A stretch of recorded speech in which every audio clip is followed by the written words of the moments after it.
জন্মের পর থেকে জীবনের কত অভ্যাস ত্যাগ করলাম।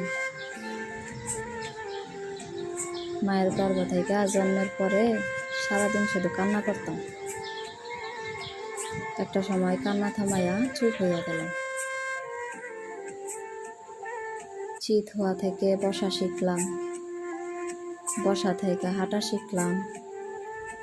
একটা সময় বোবা ছিলাম, বোবা থেকে কথা বলাও শিখলাম।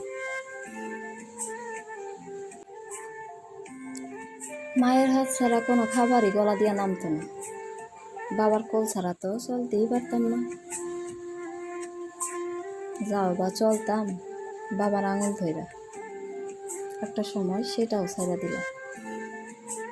আজ বড় হইলাম, বড় হইয়া ঘর ছাড়লাম, চেনা রাস্তা ছাড়লাম, আপন মানুষের সঙ্গও ছাড়লাম।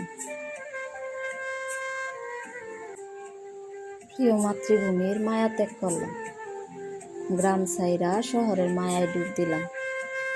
পড়াশোনা ছাড়লাম, ঘুমের চোখে আপনার দিকে তাকিয়ে ঘুমটারেও ত্যাগ করলাম।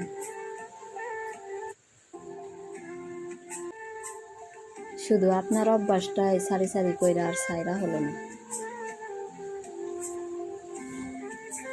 আসলে আপনার অভ্যাসটা আমার রক্তে মিশে গেছে।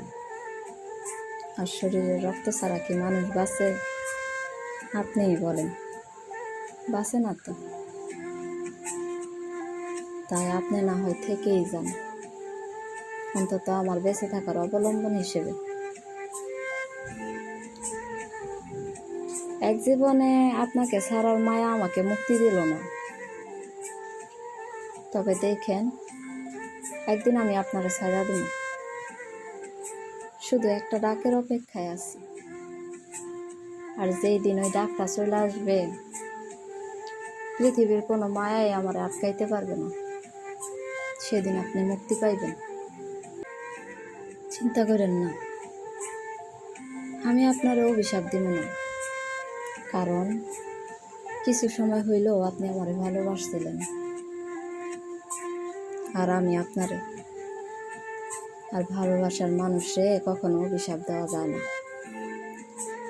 ভালোবাসলেই যে সারা জীবন পাইতে হবে এমন কোনো কথা নেই। অপূর্ণতাতেও সুখ আছে। পৃথিবীতে কত ভালোবাসা আছে, পূর্ণতা পায় নাই। তাই বইলা কি অভিশাপ দিতে হইব?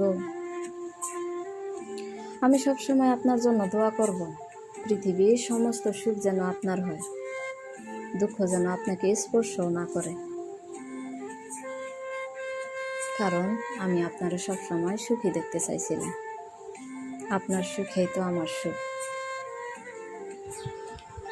আপনার কাছে থাকি বা দূরে থাকি, দেখেই সুখ আমার।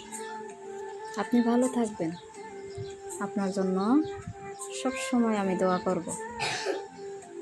ভালো থাকবেন।